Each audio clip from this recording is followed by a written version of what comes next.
World Summit on Digital Built Environment WDBE 2020 took place in September online. I shared highlights from the first 4 keynote presentations in episode 8 of AEC TechTV. And here are 4 more.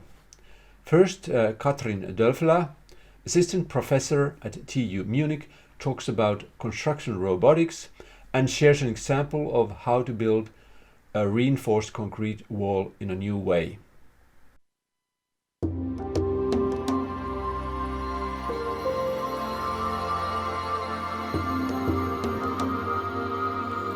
Today I will share with you how, by getting humans and robots speaking to each other, the notion of a hybrid human-robot workforce could open up new avenues for digital fabrication in architecture, engineering, and construction. The way we produce and manufacture things is changing. Also, the way how we make our buildings is changing rapidly. Digital fabrication in architecture has the potential to change the way we conceptualize, design, and manufacture buildings, and therefore to radically increase the productivity and resource efficiency of construction.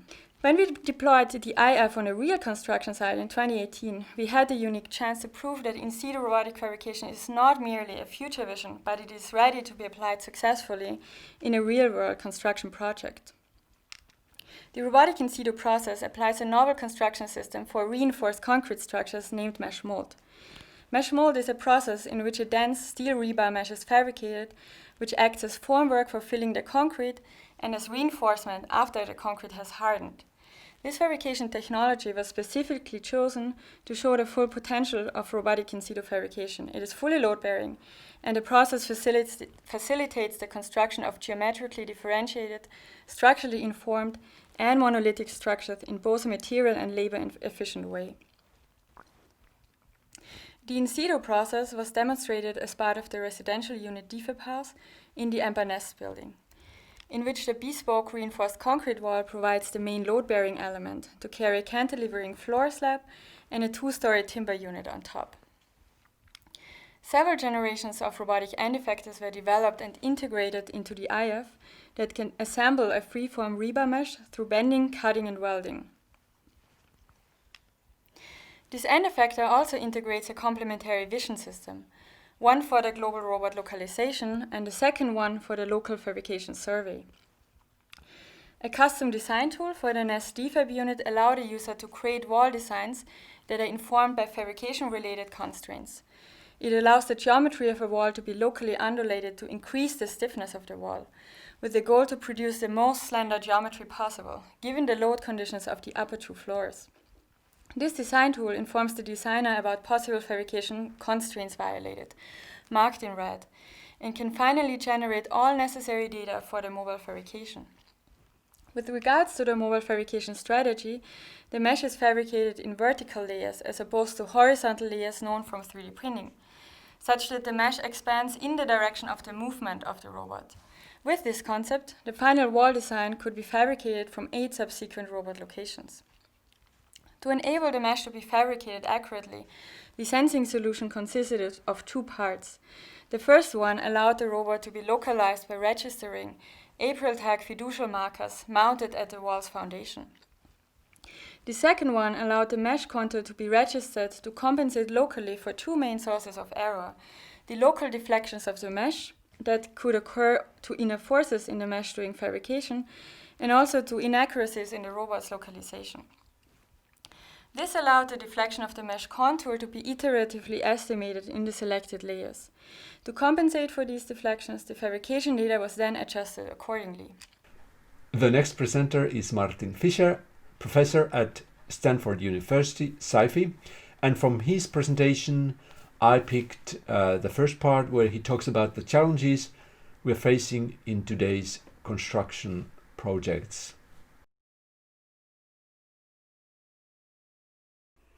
In my experience, one of the main challenges in creating great buildings again and again is that project teams don't take the time to define shared objectives early in the project. This is a problem because then we don't know what is a good solution. Everybody has their own agenda and that makes it very challenging to find a good solution. It also makes it very challenging to learn from project to project and to use tools like artificial intelligence, because we have to tell the computer this is good, this is bad. Otherwise, it cannot really help us. The other main challenge I found is that we engage the different disciplines in a sequential way. But the building works as a whole, and simultaneously it costs money, it has CO2 impact, it creates a great space, etc. So if we want to create a great building, we have to work concurrently, because when we engage professionals sequentially, we create a straitjacket for the disciplines that come in later based on the solutions that were developed earlier. For example, every project has budget and schedule constraints. So why then do we engage builders typically very late? Because they are one of the major parties that influence how much a building or a road, a bridge costs and how long it takes to create it. But we engage them typically very late. And then we wonder, why is the project not on budget and schedule? Well, we didn't have their input when it really would have mattered. The other main challenge I see is that we pay insufficient attention to information management. We have to therefore, project teams have to therefore spend too much time working for the information instead of having the information work for the project team. So this takes away attention from actually creating a great project to just having to find the right information. And we don't have a consistent basis on which we evaluate ideas, solutions, options. So as a result, our allocations of resources are often not optimal. And by that I mean allocation of resources like the materials we need in the building, how big the structural system should be, or what kind of facade we need, but also the allocation, of course, of human resources in design, management, and of course fabrication and construction. So in terms of defining the objectives, really thinking about the different main stakeholders is absolutely essential. Which stakeholders are interested and affected by the performance of a building? And I use building very broadly. It doesn't have to be just a building. It's a road, a bridge, a tunnel, a plant, many, many things that we build. So we really should define usability objectives in measurable ways. We should define buildability objectives. We should define operability objectives and sustainability objectives. These are really the major stakeholders that affect the performance of a building and are affected by it, right? Those that create it, the designers and builders, those that use it, those that operate it, run it, and then the broader environment, which we lump together as part of the sustainability. Associate Professor Olli Seppänen has studied with his team at Aalto University productivity on construction sites. And here Olli talks about the various technologies that they have used to measure productivity.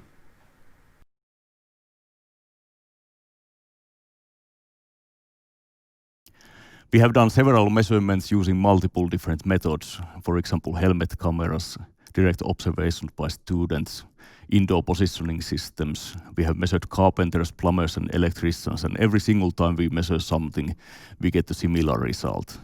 The actual work percentage is around 20%, sometimes 30%. And the workers spend a lot of time in other activities that are not really adding value to the building. A lot of the time is spent moving or working with materials or doing measurements that are not really needed by the process. So only 20 to 30% of the work is actually directly value adding. And that's the first problem we need to solve. And of course, in order to improve something, you first need to be able to measure that thing. And I will review a couple of digital tools that can be used to measure this wasted effort and measure progress. These fall into two broad categories, and one is positioning technology. So real-time positioning of resources is critical in order to understand productivity, and now there are a lot of different alternative technologies that can be used for that purpose. We have been using, for example, Bluetooth low-energy beacons that can be given to workers, attached to materials, or attached to key equipment. And then you have gateways in locations and they communicate, giving a real-time view of where everybody is on the construction site. And this gives you a lot of data that can be used to evaluate productivity. For example, uninterrupted presence is a quite good key performance indicator for productivity. And that's basically how much workers are able to spend time in work locations at the time. There are also other uses that indoor positioning can be used for. So you can monitor the status of tasks. It's possible based on just the presence of people to figure out when a task has started and when it has finished, because we know that these workers are going to work on a task, and we can analyze the uninterrupted presence between the start and finish dates of the task. We can integrate indoor positioning into building information models and check whether all the materials and equipment are in the right location.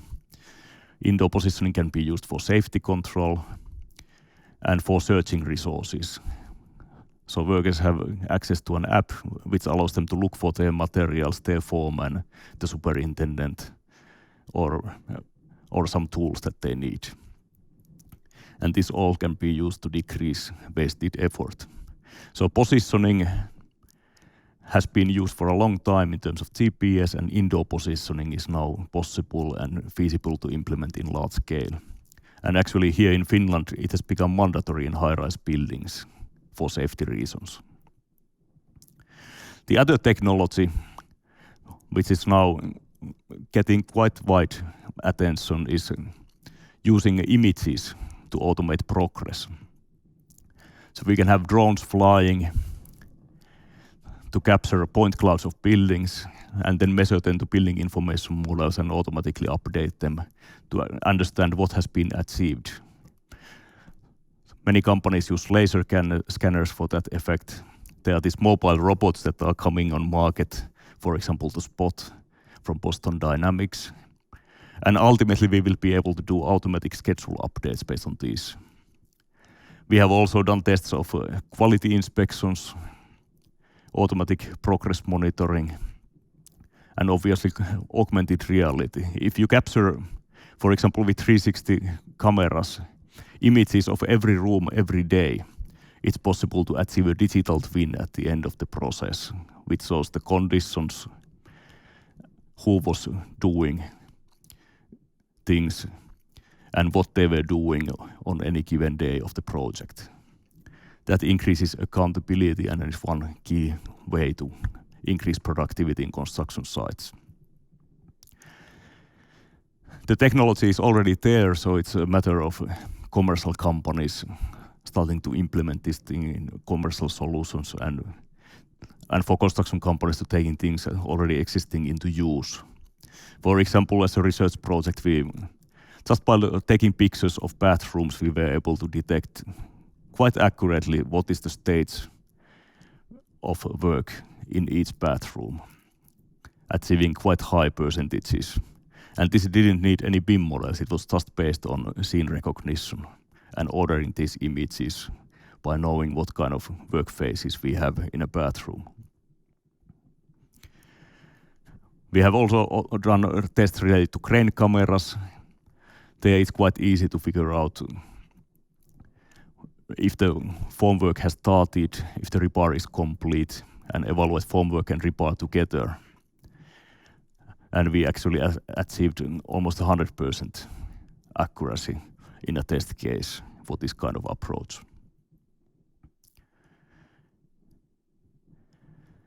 Then inside there are a lot of approaches where you can compare the 3D models to detect progress. You can do quality checks, check levelness of walls, bumps, all kinds of visual problems, and evaluate automatically safety and check if people have personal protective equipment on. Finally, Peter Vesterbacka, known for his role in the Angry Birds success story, talks about his latest endeavor that connects two cities, Helsinki and Tallinn, with a railway tunnel, and how that project will accelerate growth in the Baltic Sea area.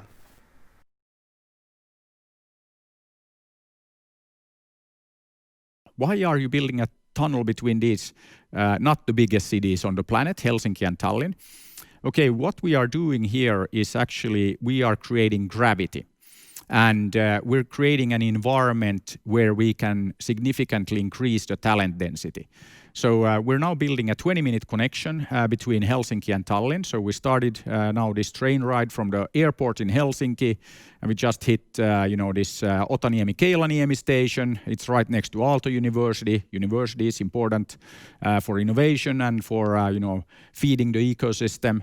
And we're now heading to the island station, and then our final destination here will be Ülemiste in Tallinn. So in 20 minutes, we'll make the journey from the airport in Helsinki to the Ülemiste, Tallinn airport.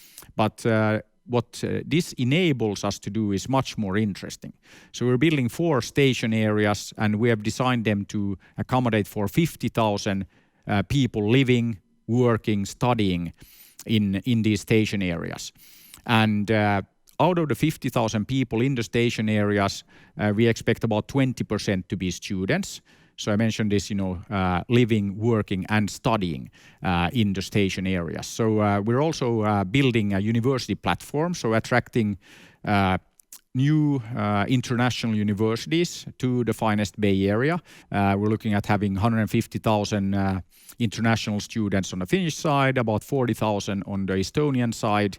And again, this is to keep our amazing startup ecosystem growing and making sure that we have access to talent to feed that growth. And this is actually what we want to do now with this FinEstBay Area, is create an environment where we'll see this kind of activity all over the FinEstBay Area. Not only like Helsinki and Tallinn that we have here at the center, but also, our friends in Stockholm, our friends in St. Petersburg, they're very much part of the FinEstBay Area. This is a fantastic platform for us to test new approaches and test new, much more agile methods for making these kind of projects happen. So we have been talking about the timeline for the project here since the very beginning, that we want to have the first trains running the 24th of December 2024. And then everybody's telling us that it's impossible and you're crazy.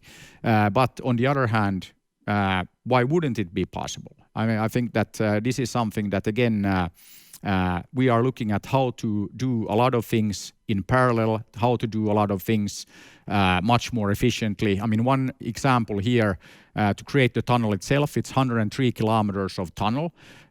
We're going to use 16 tunnel boring machines, 16 TBMs. So we're gonna drill in 8 directions, 2 tunnel pipes at any given time. That means that we can complete the physical tunnel in about 2 years.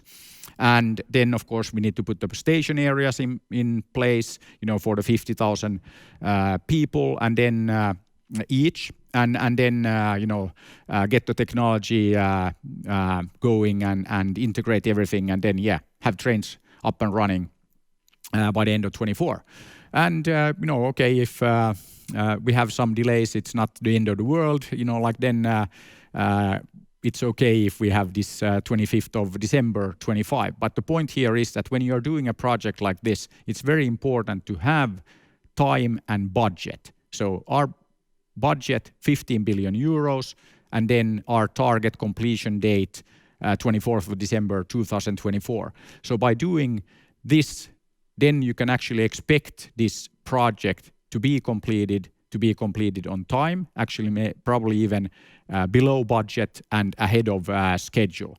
That's just like how projects work. And that's what we've been kind of like executing on and going towards with this FinEstBay Area development and the tunnel project in particular. If you bought a ticket to WDBE 2020, you can find the keynote presentations, workshop presentations, and community sessions at wdbe2020.org.